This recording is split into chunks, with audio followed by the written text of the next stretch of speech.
with Lucien, of sunlit mornings and laughter in the kitchen. Now she only dreamed of silence, of not aching anymore. The streetlights blurred through her tears, and her feet hurt from the heels she hadn't changed since last night. But worse than the physical pain was the echo in her mind. Where's Celeste? She wondered how long she could keep breaking and still wake up the next day. Her love had become a cage. And every time she thought she could escape, Lucien whispered something cruel enough to keep her chained. Alara didn't expect flowers, not anymore.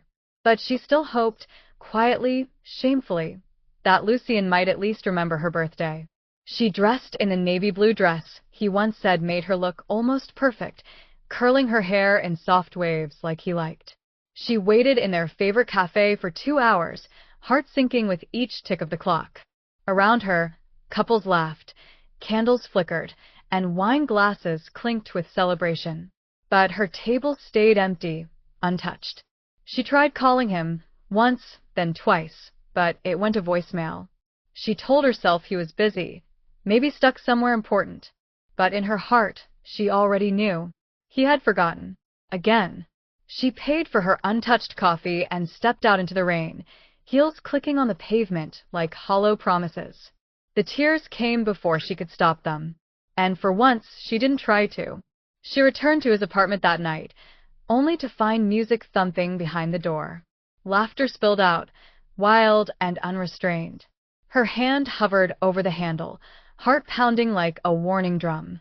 When she finally pushed it open, the smell of alcohol and perfume hit her like a wave.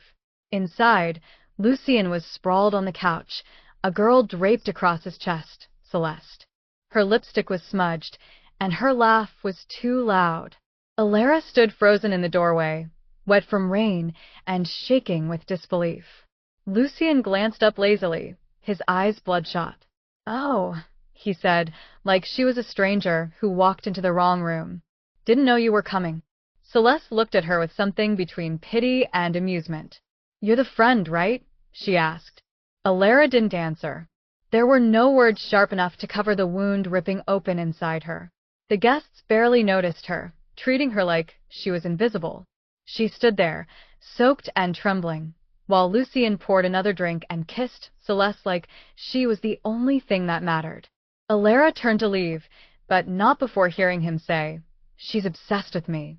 Always shows up uninvited." The words carved through her, crueler than anything he had ever said to her face. She made it down the hallway before her knees buckled, collapsing beside the elevator, her sobs